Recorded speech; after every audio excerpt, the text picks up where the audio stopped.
सभी का स्वागत है हमारे YouTube channel study with Dharmveer PD class में। फ्रेंड्स, आज हम फिर से एक नई वीडियो को लेके आ गए हैं।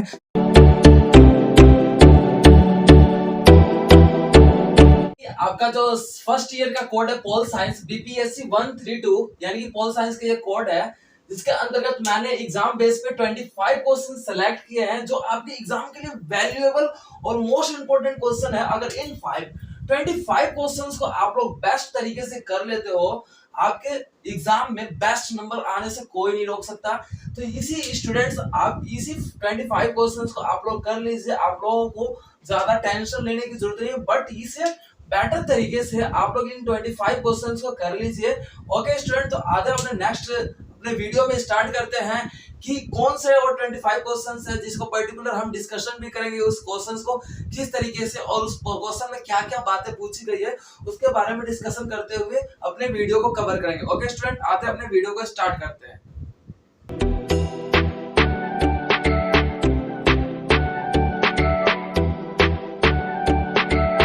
फर्स्ट क्वेश्चन का है कि उदारवाद क्या है तथा इसके स्वरूप का वर्णन करें। इट मीन्स कि जो उदारवाद क्या है उसके बारे में बताना है। तो पहली बात तो यह है कि उदारवाद एक ऐसी व्यवस्था होती है जो कि पूर्ण रूप से आपको जन्म से ही आपको स्वतंत्रता तथा आपकी फ्रीडम्स को देने का प्रयास करता है, जिसके अंतर्गत मानव एक दूसरे के प्रति उदारता की भावना रखता है। लास्की के अनुसार कहा जाए तो यानी कि लास्की एक विद्वान है जो कि दार्शनिक रूप में देखे जाते हैं, जिन्होंने उदारवाद की व्यवस्था को आगे बढ़ाते हुए अपने परिभाषा में दिया कि उदारवाद एक लचीला व्यवस्था पाया जाता है जिसके अंतर्गत मनुष्य अपनी स्वतंत्रता को पाकर आगे बढ़ता है, या फिर स्वतंत्रता को अगर गलत तरीके से प्रयोग करता है तो उस स्थिति में मनुष्य अपनी राह से भटक सकता है। तो वो आपके उदारवाद के बारे में बताएंगे और इसके स्वरूप के बारे में बात कर लेते हैं। तो स्वरूप इसका यही हो जाता है कि मनुष्य अपने जन्म से ही स्वतंत्रता इसलिए अधिकार प्राप्त होता है, जिसके अंतर्गत हम ये देखते हैं कि मनुष्य अपने अवस्था के अनुसार अपना विकास या फिर डेवलपमेंट कर सकता है और अपनी मानसिक स्थिति तथा शारीरिक स्थिति का भी विकास कर सकता है। तो वो आपका फर्स्ट पॉइंट में यानी कि फर्स्ट क्वेश्चन में कवर अप करेंगे। अब बात कर लेते हैं स्टूडेंट आपके सेकंड क्वेश्चन की। तो सेकंड क्वेश्चन में राज्य के नीति निर्देशक सिद्धांत की उत्पत्ति का वर्णन करें। ये स्टूडेंट आपका मोस्ट इंपोर्टेंट क्वेश्चन है, वेरी वेरी इंपोर्टेंट क्वेश्चन है कि राज्य का जो नीति निर्देशक सिद्धांत है इसकी उत्पत्ति का वर्णन करना है। यानी कि जो राज्य है, पहली बात तो ये है कि नीति निर्देशक सिद्धांत क्या होता है, तो जिसके अंतर्गत हम ये देखते हैं कि ये जो नीति निर्देशक सिद्धांत है जो आपको पूर्ण रूप से देखा जाता है कि हमारे भाग 4 में वर्णित किया गया है, जिसके अंतर्गत एक राज्य के व्यवस्थाओं के बारे में बताया गया है कि उसके द्वारा एक राज्य का विकास किस रूप में होता है और उसके द्वारा राज्य किस प्रकार हमारे व्यवस्था पूर्वक लोगों के लिए अपना कार्य करते हैं या फिर महत्वपूर्ण भूमिका निभाती है। वो आप पर्टिकुलर राज्य के नीति निर्देशक सिद्धांत के अंतर्गत इसके सिद्धांतों के बारे में चर्चा करेंगे। अब बात कर लेते हैं आपके जो नेक्स्ट क्वेश्चन है, गांधीवाद अवधारणा क्या है, इसके मूल सिद्धांतों की व्याख्या करें। इट मीन्स ये आपका पर्टिकुलर ये है कि गांधीवाद, इट मीन्स बोल सकते हो कि गांधीइज्म, जिसके अंतर्गत हम ये देखते हैं कि गांधी जी के द्वारा जो विचारधारा अपनाई गई थी, जिस प्रकार से उन्होंने अपनी शासन व्यवस्था अपनाया, या फिर बोल सकते हैं उनके द्वारा जिस प्रकार से अलग अलग आंदोलन चलाए गए थे भारत में, उस स्थिति में भारत को स्वतंत्रता दिलाने के लिए उस स्थिति में गांधी जी के विचारधारा पर चलने वाले लोग ही गांधीवाद की अवधारणा में आते हैं। जो कि गांधी के विचारधारा से सहमत या फिर उनका समर्थन करने वाले लोग ही गांधीवाद की अवधारणा में आते हैं।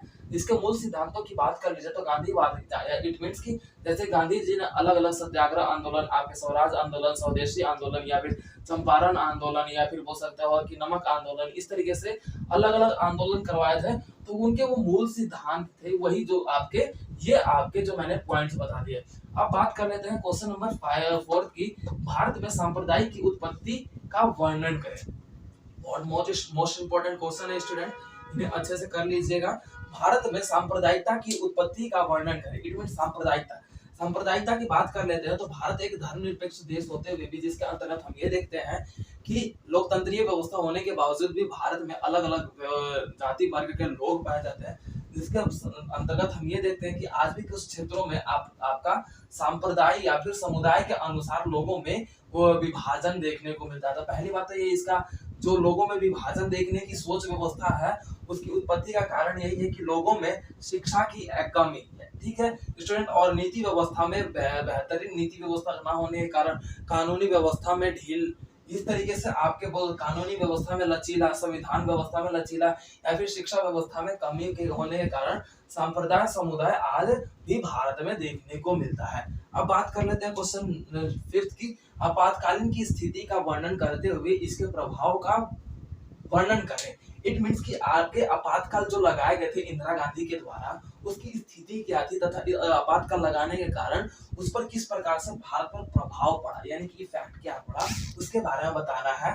जिसके तहत आपको देखा जाता है कि 1975 के आसपास इंदिरा गांधी के द्वारा ही आपातकाल लगाया जाता है अपनी इच्छा तथा अपनी स्वतंत्रता या फिर बोल सकते हो अपने शासन व्यवस्था को बरकरार रखने के लिए उनके द्वारा आपातकाल लगाया गया था। जिसके तहत हम ये देखते हैं कि उस समय लोगों की स्वतंत्रता यानी कि प्रभाव की बात की जाए तो लोगों की स्वतंत्रता छीन ली गई थी। पूर्ण रूप से ये देखने को मिलता है कि वहां पे तानाशाह की व्यवस्था को रूप में देखने को मिलता है। वहां पे तानाशाही शासन व्यवस्था इंदिरा गांधी के द्वारा देखने को मिलता है। लोगों की स्वतंत्रता छीन ली गई थी, लोग अपने अधिकारों तथा अपनी व्यवस्था का विकास नहीं कर सकते। अर्थव्यवस्था में बोल सकते हो कि जीडीपी में उसका ग्रोथ होने का मतलब डाउन हो गया था। इस तरीके से आप अपने उसके प्रभाव के बारे में जिक्र करेंगे। अब बात कर लेते हैं क्वेश्चन नंबर 6 की, तो भारत के राष्ट्रपति के बारे में तथा इसके शक्तियों के बारे में विस्तार से बताइए। यानी कि भारत में जो राष्ट्रपति है, इसकी ये मोस्ट इंपोर्टेंट क्वेश्चन है, भारत में जो राष्ट्रपति है उसके वो क्या दायित्व है तथा उसकी शक्ति क्या है।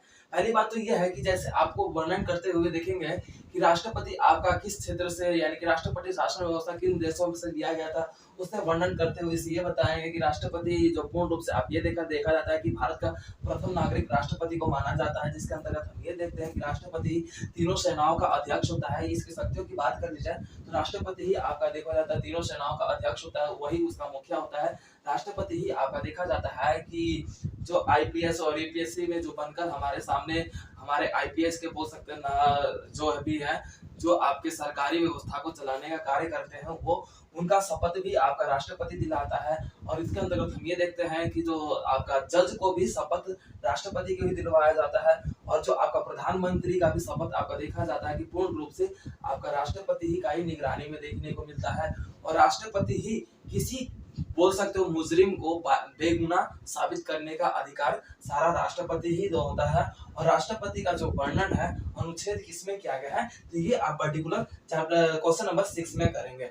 अब उसके बाद आ जाते हैं क्वेश्चन नंबर 7 की, तो नीति निर्देशक सिद्धांत के मूल कर्तव्य तथा इसकी सीमाओं का वर्णन कीजिए। यानी कि जो नीति निर्देशक सिद्धांत है उसके मूल कर्तव्य क्या है। पहली बात तो यह है कि स्वतंत्रता के व्यवस्था के रूप में ये कार्य करते हैं। और इस अंतर्गत हम ये देखते हैं कि यहाँ पे जो नीति व्यवस्था बनाई जाती है पूर्ण रूप से हमारे संविधानिक अनुसार तथा आपके बोल सकते कार्यपालिका अनुसार यहाँ पे व्यवस्था के रूप में कार्य करती है।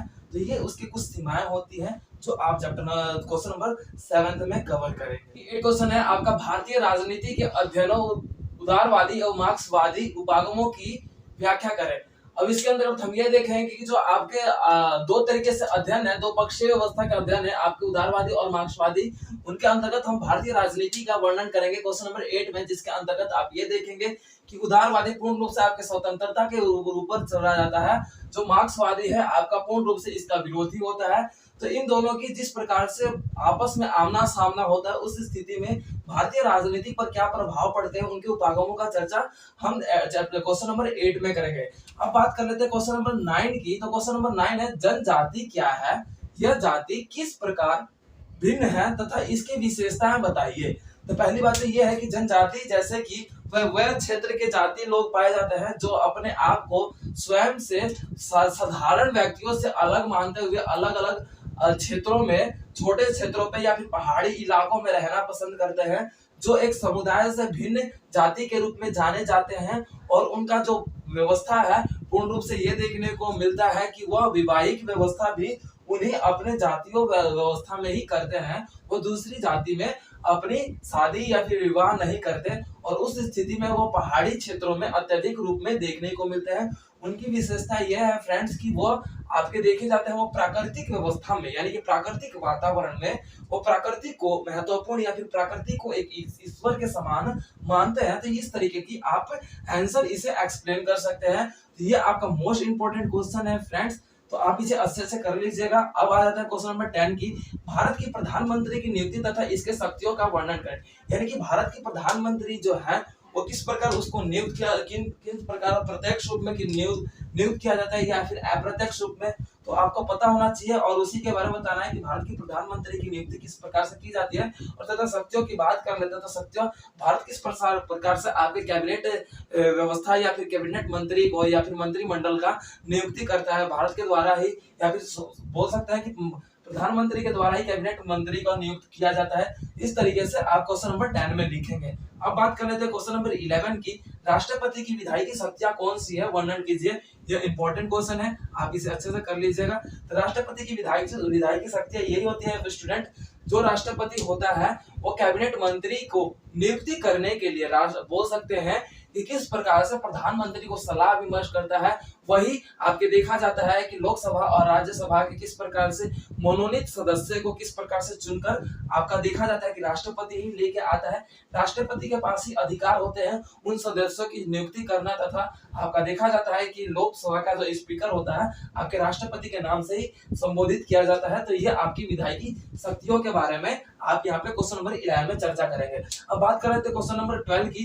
तो सर्वोच्च न्यायालय की शक्तियां तथा इसके क्षेत्राधिकारी की बात कर लेते हैं। तो सर्वोच्च न्यायालय जिसके अंतर्गत हम ये देखेंगे कि यहाँ पे जो मूल अधिकार है, जो पदानुसार आपका देखा जाता है कि जो भी फैसले लिए जाते हैं आपका सर्वोच्च न्यायालय लिया लेता है। और इस स्थिति में हम ये देखते हैं कि सर्वोच्च न्यायालय में ही बंदी अप्रत्यक्षीकरण की व्यवस्था भी देखी जाती है। इन सभी बातों का आप वर्णन करेंगे कि किस प्रकार से आपका सर्वोच्च न्यायालय है परमादेश, यानी कि जो आपके देखे जाते हैं कि देश के लिए, देश व्यवस्था के लिए किस प्रकार से वो फैसले लेता है या फिर उस पर सुनवाई करता है, तो वो आपका सर्वोच्च न्यायालय करता है। क्वेश्चन नंबर 12 की बात ये है।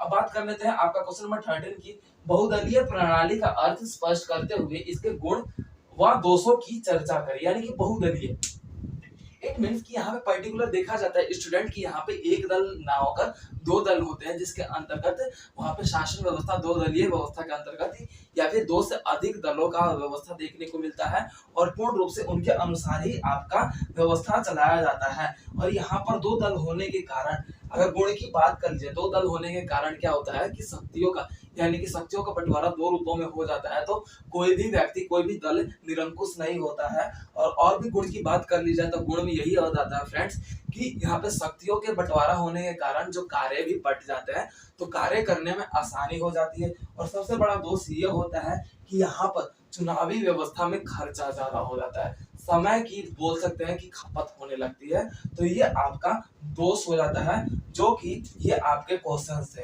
तो स्टूडेंट, तो हम अपने फर्स्ट पार्ट में आपको देखें कि फर्स्ट से लेके 13 क्वेश्चंस को कवर किया। बाकी नेक्स्ट सेकंड पार्ट में हम अपने 14 से लेके 25 क्वेश्चन को कवर करेंगे।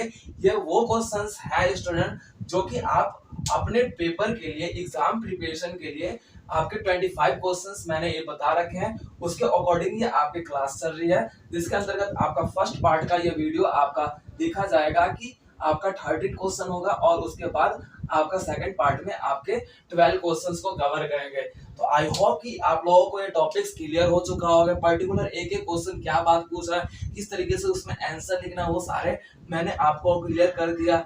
अगर किसी स्टूडेंट को लगता है कि हाँ वो पर्टिकुलर क्वेश्चन डाउट है या फिर आप कर नहीं पा रहे हैं, खुद सेल्फ से नहीं कर पा रहे, तो उस सिचुएशन में आप कमेंट सेक्शन में आप पर्टिकुलर उस क्वेश्चंस के बारे में डिस्कस करके पूछ सकते हैं कि सर आप इस पे भी एक वीडियो पर्टिकुलर स्पेशली उस पर एक टॉपिक पे वीडियो बना दीजिए, तो हम इन फ्यूचर उस वीडियो को भी लेके आएंगे। ओके फ्रेंड्स, तो मिलते हैं अपने नेक्स्ट पार्ट में। Thank you so much for watching this video.